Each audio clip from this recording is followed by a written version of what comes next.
तस्वीरों में दिख रहे इन जनाब को देखिए जो शराब के नशे में धुत हैं और खुद ही अपनी मौत को बुलावा दे रहे हैं। मामला लुधावली हाईवे पट्टी के पास का है। यहाँ युवक ने शराब के नशे में मुंह में सांप रख लिया। युवक ने जैसे ही सांप को मुंह में रखा, सांप ने उसे मुंह में काट लिया, जिसके बाद उसकी हालत इतनी गंभीर हो गई कि उसे तुरंत ही अस्पताल में भर्ती कराना पड़ा। वहीं वहां मौजूद लोगों ने इसका वीडियो बना लिया जो अब वायरल हो रहा है।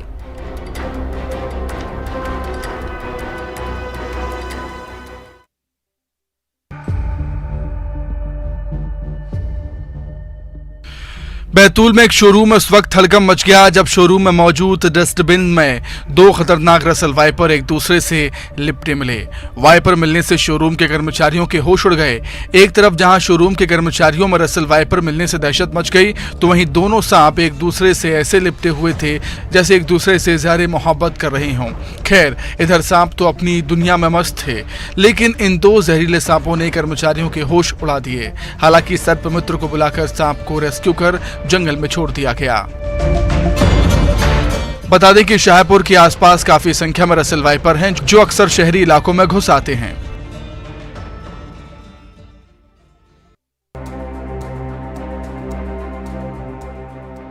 छत्तीसगढ़ में अक्सर कभी भालू, बाघ, तेंदुआ मिलने की खबरें सामने आती हैं, लेकिन इस बार गरियाबंद के जरहीडीह गांव के ग्रामीण हाथियों की दहशत से खौफ में हैं। ताजा मामला जिले के जरहीडीह गांव से सामने आया है, जहां खेत में बने झोपड़ी में सो रहे ग्रामीण पर अचानक एक हाथी ने हमला कर दिया। हमले में ग्रामीण की मौत हो गई। बता दें कि तरेगा इलाके में 34 हाथियों के झुंड ने उदंती सीता नदी टाइगर रिजर्व में डेरा जमाया हुआ है, जिसकी वजह से ग्रामीणों की रातों की नींद उड़ गई है। हालांकि वन विभाग ने अलर्ट जारी कर ग्रामीणों को सावधान रहने की सलाह दी है।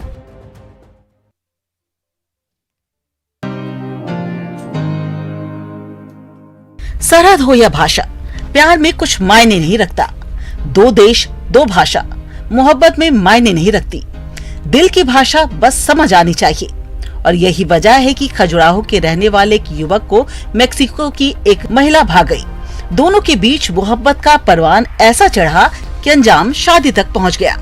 एक ऐसा ही मामला छतरपुर से आया है, जहां एक युवक को मेक्सिको की एक महिला से इश्क हो गया। युवक शादी के लिए विशेष विवाह अधिनियम के तहत कलेक्ट्रेट कार्यालय छतरपुर में विवाह पंजीयन अधिकारी न्यायालय अपर कलेक्टर में आवेदन देकर विवाह की अनुमति मांगी है।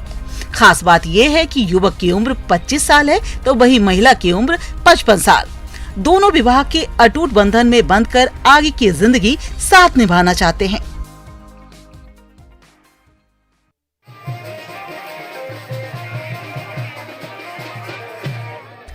सड़क पर पटाखे फोड़े जा रहे हैं, बैंड बाजा बज रहा है, बैंड बाजे के साथ चल रहे हैं गांव वाले।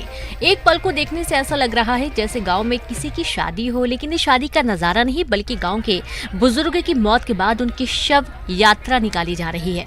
दरअसल कवर्धा के कोयलारी गाँव में रहने वाले 70 साल के दशरथ ध्रुवे के निधन के बाद परिवार ने बुजुर्ग के शव को रायपुर मेडिकल कॉलेज को दान करने का फैसला लिया, जिसके बाद बुजुर्ग की अंतिम यात्रा बड़े ही धूमधाम से निकाली गई, जिसमें पूरा गांव शामिल हुआ। आंखों में आंसू, लेकिन मानवता के लिए कुछ अच्छा करने का भाव हर ग्रामीण के चेहरे पर साफ नजर आ रहा था। बुजुर्ग की इस अंतिम यात्रा में कई लोग साक्षी बने और अंतिम यात्रा के बाद बुजुर्ग के शव को मेडिकल कॉलेज को सौंप दिया गया।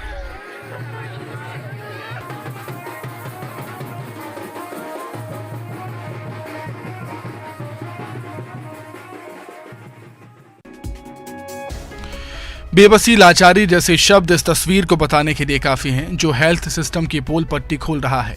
तस्वीर है पन्ना से और तस्वीरों में दिख रहा है ये शख्स महिला का पति और पास में खड़ा मासूम महिला का बेटा, जिसकी मां बीमार है। बीमार पत्नी को अस्पताल ले जाने के लिए पति ने एम्बुलेंस बुलाई, लेकिन जब एम्बुलेंस समय पर नहीं पहुंची तब बीमारी से तड़पती पत्नी को अस्पताल पहुंचाने के लिए पति ने ठेले का सहारा लिया। ठेले के सहारे पति अपनी पत्नी को जिला अस्पताल लेकर पहुंचा। पत्नी को हाथ ठेले पर ले जाने की तस्वीर जिला अस्पताल की व्यवस्थाओं को बेनकाब करती हुई नजर आ रही है। नरेंद्र मोदी, नरेंद्र मोदी, नरेंद्र मोदी। खंडवा के पिंडारे परिवार की खुशी का ठिकाना नहीं है। मां की आंखों से आंसू थमने का नाम नहीं ले रहे। इस खुशी के आंसू के पीछे की वजह भी बेहद खास है। उनका राजू पाकिस्तान की जेल में 5 साल सजा काटने के बाद घर लौट आया है। पूरा परिवार पिछले 5 सालों से इस लम्हे का इंतजार कर रहा था। माँ अपने बेटे को गले लगाने के लिए बेताब थी। आखिरकार वो दिन आया। खंडवा स्टेशन पर बेटे को देखकर मां के आंसू छलक उठे। लोगों ने जोरदार तरीके से राजू का स्वागत किया। इस दौरान लोगों ने पीएम मोदी जिंदाबाद के नारे भी लगाए। हालांकि अभी राजू की तबीयत ठीक नहीं है। पाकिस्तान में दी गई यातनाओं का असर अभी भी उसके शरीर पर है। 20 फरवरी को बागा बॉर्डर पर पाकिस्तान के अधिकारियों ने राजू पिंडारे को भारतीय अधिकारियों को सौंप दिया था। पुलिस और डॉक्टरों की निगरानी में उसे खंडवा लाया गया। साल 2019 में राजू घूमने की नीयत से बॉर्डर पार करके पाकिस्तान चला गया था, लेकिन वह वापस लौटता उससे पहले ही पाकिस्तान की फौज ने उसे पकड़ लिया। पाकिस्तानी फौज ने उसे जासूस होने के शक में जबरदस्त यातनाएं दी।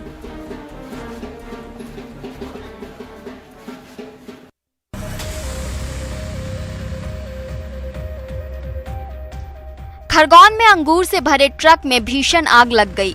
आग इतनी भीषण थी कि देखते ही देखते मिनटों में ट्रक जलकर खाक हो गया। हालांकि ड्राइवर और क्लीनर ट्रक से कूदकर अपनी जान बचाने में कामयाब रहे। शुरुआती तौर पर शॉर्ट सर्किट होने से आग लगने की बात सामने आ रही है।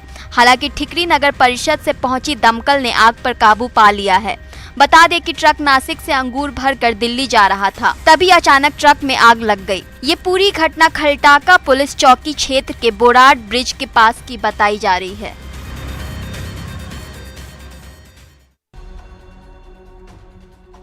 सड़क पर धू धू कर जल रहा ये ट्रक अपने आप नहीं जल रहा है, बल्कि गुस्साए ग्रामीणों ने ट्रक में आग लगा दी है। दरअसल छिंदवाड़ा के चांदा मिंटा थाना इलाके में एक ट्रक ने बाइक सवार को रौंद दिया, जिसकी वजह से बाइक सवार की मौत हो गई। घटना से गुस्साए ग्रामीणों ने ट्रक को आग के हवाले कर दिया। बता दें, ट्रक परासिया से दमुआ की तरफ जा रहा था और तभी यह हादसा हुआ। अब सड़क में जलते ट्रक का वीडियो सामने आया है, जिस पर फायर ब्रिगेड की मदद से काबू पा लिया गया। फिलहाल पुलिस ने आरोपी चालक के खिलाफ मामला दर्ज कर लिया है।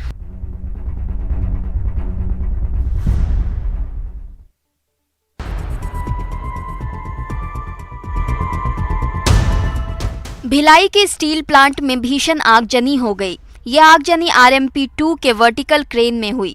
आग ने देखते ही देखते इतना भयानक रूप धारण कर लिया कि इसने काफी बड़े एरिया को अपने जद में ले लिया। कुछ ही देर में आग चारों ओर फैलने लगी। तुरंत ही इसकी सूचना दमकल की टीम को दी गई। सूचना मिलते ही दमकल की 5 से भी ज्यादा गाड़ियां मौके पर पहुंची और काफी मशक्कत के बाद आग पर काबू पाया। जब घटना घटित हुई तो वहां पे सैकड़ों कर्मचारी काम कर रहे थे। जैसे ही कर्मचारियों ने आग देखी, अफरा तफरी मच गई। गनीमत रही कि किसी तरह की कोई जनहानि नहीं हुई। हालांकि आग कैसे लगी इसका अभी तक पता नहीं चल पाया है, लेकिन इससे भारी नुकसान की आशंका जताई जा रही है। बता दें कि पिछले 1 सप्ताह में ये चौथी बड़ी घटना है, जिस वजह से अधिकारियों के लिए ये चिंता का विषय बन गया है।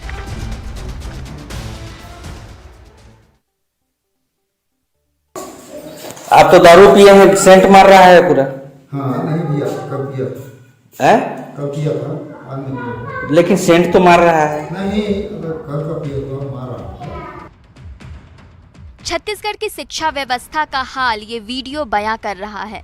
तस्वीरें जशपुर से आई हैं और इसमें दिख रहा शख्स कोई चपरासी या कोई कर्मचारी नहीं है, बल्कि स्कूल का प्रधान शिक्षक है, जो शराब के नशे में इस कदर धुत है कि इसने स्कूल को ही अपना घर बना लिया है। वे स्कूल में ही शराब पीता है और वहीं पर सोता भी है। उसका बिस्तर, तकिया, कंबल सब स्कूल में ही है। कभी कभी तो वो शराब के नशे में इतना धुत रहता है कि बिस्तर से उठ भी नहीं पाता है। ये कोई पहली बार नहीं है जब प्रधान शिक्षक यूं नशे में दिखा है। बच्चे बताते हैं कि मास्टर जी का ये रोज का रूटीन है। अब शिक्षक की इस करतूत से स्कूल के छात्र काफी परेशान हैं। इससे न केवल उनकी पढ़ाई बाधित हो रही, बल्कि उन पर इसका गलत प्रभाव भी पड़ रहा। अब जब स्कूल के टीचर की हालत ऐसी है तो बच्चों का भविष्य भला कैसा ही होगा।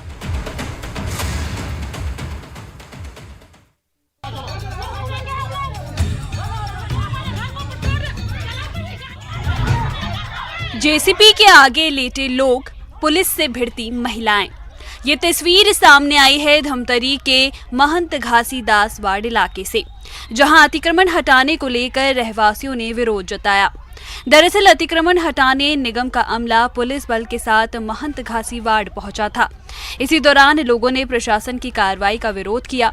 कोई जेसीबी के आगे लेट गया, कोई पुलिस से उलझता नजर आया, तो किसी की गोद में बच्चा था। लेकिन इसी दौरान पुलिस का असंवेदनशीलता वाला रवैया भी देखने को मिला। पुलिस ने बल प्रयोग करते हुए लोगों को वहां से हटाया, ना उम्र का ख्याल किया, ना ही गोद में बच्चा ली हुई महिलाओं का, और सभी विरोध कर रहे लोगों को पुलिस गाड़ी में बिठाया और थाने ले गए। इसी दौरान इलाके में टेंशन का माहौल बन गया। हालांकि अतिक्रमण कर बनाई गई दुकानों को प्रशासन ने ध्वस्त कर दिया। प्रशासन का कहना था कि अवैध तरीके से दुकान बनाई थी, जिसको तोड़ने की कार्रवाई की गई।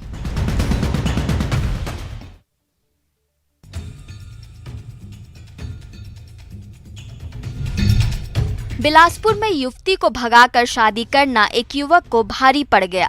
जब लड़की के परिजनों को इस बात का पता चला तो बवाल मच गया। जांजगीर के पामगढ़ थाना क्षेत्र में रहने वाले युवक और युवती ने बीते सप्ताह घर से भागकर रायपुर के आर्य समाज मंदिर में शादी की थी। शादी के बाद युवक बुआ के घर बिलासपुर के पचपेड़ी रहने लगा। जब लड़की के परिजनों को इसकी जानकारी मिली तो वे युवक के बुआ के घर पहुंच गए। पहले तो दोनों पक्षों के बीच सुलह की बात शुरू हुई, लेकिन बात बनी नहीं। फिर जो हुआ वो आप इस वीडियो में देखिए। लड़की के घर वाले इतने गुस्से में थे कि उन्होंने न आप देखा न ताब, बस लगे लाठी डंडे बरसाने। इस पर लड़का पक्ष के लोग भी शांत नहीं बैठे, उन्होंने भी मारपीट शुरू कर दी। सभी एक दूसरे पर लाठी, कुल्हाड़ी और हंसिए से वार करने लगे। इस मारपीट में दोनों पक्ष के लोग घायल हुए हैं। मामले में पुलिस ने 11 लोगों को हिरासत में लेकर उनके खिलाफ मामला दर्ज किया है और कार्रवाई शुरू कर दी है।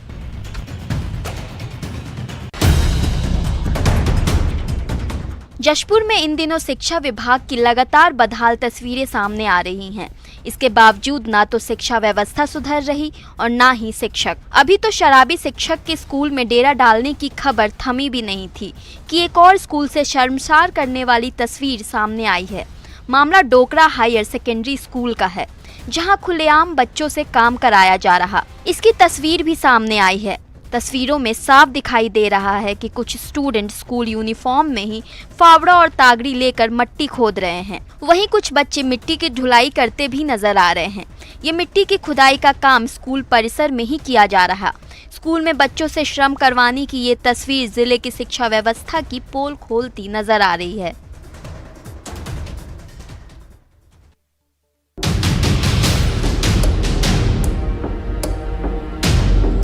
खंडवा के खालवा इलाके में एक अजीबोगरीब वाकया सामने आया है। टीवी स्क्रीन पर दिख रही इस तस्वीर को देखिए। इसमें एक युवक का अंतिम संस्कार किया जा रहा है। यूं तो मरने के बाद अंतिम संस्कार करना आम बात है, लेकिन ये कहानी इतनी सीधी नहीं है। यहाँ कुछ दबंगों ने गांव के ही एक आदिवासी युवक की लाठियों से पीटकर बेरहमी से हत्या कर दी। इससे ग्रामीण काफी नाराज हुए और शव को रास्ते पर रखकर चक्का जाम कर दिया। जब पुलिस ने उन्हें यहां से समझा बुझाकर हटाया तो मृतक के परिवार वाले शव को लेकर हत्याकांड के आरोपियों के ही घर पहुंच गए और वहीं पर मृतक का अंतिम संस्कार कर दिया। पुलिस ने ग्रामीणों को बहुत समझाने की कोशिश की, लेकिन समाज के लोग नहीं माने। घटना के बाद से इलाके में तनाव के हालात हैं और यहाँ भारी पुलिस बल भी तैनात किया गया है। ग्रामीण आरोपियों को कड़ी से कड़ी सजा देने की मांग कर रहे हैं।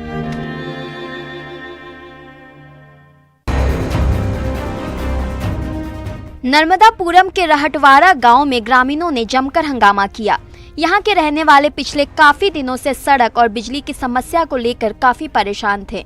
उन्होंने कई बार विधायक से बिजली व्यवस्था में सुधार और सड़क निर्माण के लिए मांग की थी, लेकिन न तो बिजली की समस्या का निराकरण हुआ और न ही सड़क बनाई गई। इसी से गुस्साए ग्रामीण विकास यात्रा का विरोध करने लगे। उन्होंने विधायक ठाकुरदास नागवंशी मुर्दाबाद के नारे लगाते हुए विधायक का पुतला फूका, साथ ही जमकर नारेबाजी भी की। ग्रामीणों ने इस दौरान नगर परिषद के अध्यक्ष को भी घेर लिया। अब इस पूरे हंगामे का वीडियो सोशल मीडिया पर काफी वायरल हो रहा।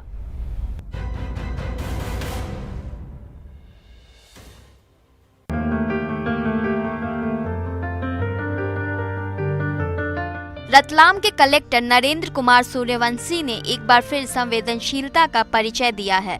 उन्होंने एक बेसहारा बच्ची की मदद की है। तस्वीर में दिख रही ये बच्ची कलेक्टर जनसुनवाई में अपनी समस्या लेकर पहुंची थी। यहाँ उसने कलेक्टर को अपनी समस्या बताई। उसने बताया कि वो अपने दादा दादी के साथ रहती है। उसकी दादी के पास प्राइवेट स्कूल की फीस भरने के पैसे नहीं हैं, जिस वजह से वो स्कूल नहीं जा पा रही है। बच्ची की ये समस्या सुन कलेक्टर खुद उसे लेकर स्कूल पहुंच गए और स्कूल प्रबंधन से बात कर बच्ची की फीस भरने की व्यवस्था करवाई। साथ ही उन्होंने बच्ची को चॉकलेट और गिफ्ट देकर अपने सरकारी वाहन में घर तक भी छुड़वाया। कलेक्टर के इस व्यवहार से बच्ची काफी खुश थी।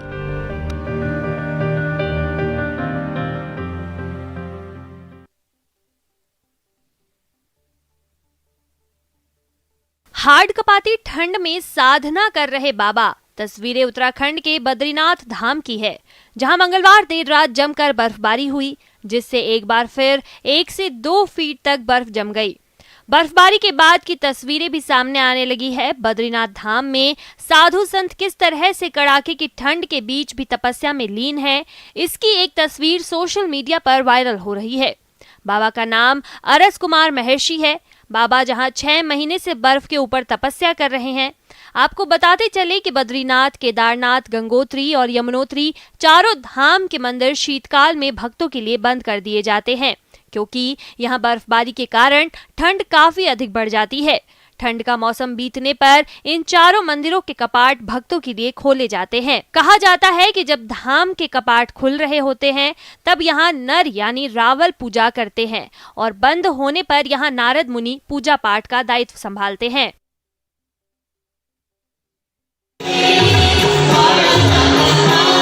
परफॉर्मेंस ऐसा कि देखने वाला एक टक निहारते रह जाए।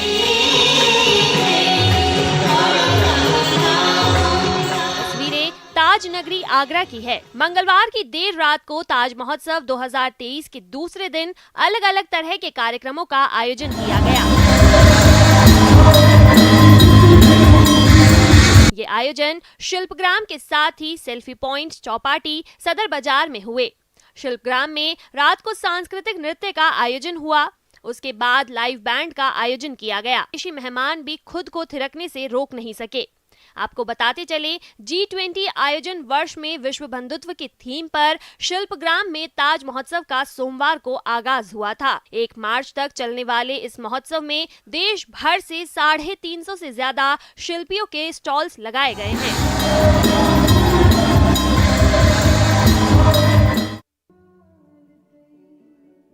भाषा एक ऐसा साधन जो लोगों को एक दूसरे से जोड़ता है, उनकी संस्कृति को प्रदर्शित करता है। भाषा किसी एक मजहब, एक महदूद नहीं रह सकती।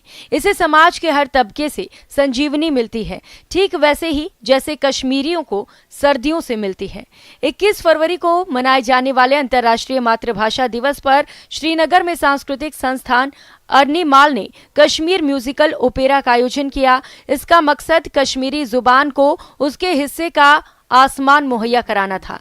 आयोजन में मुस्लिमों और कश्मीरी पंडितों ने खासे जोश और खरोश में हिस्सा लिया।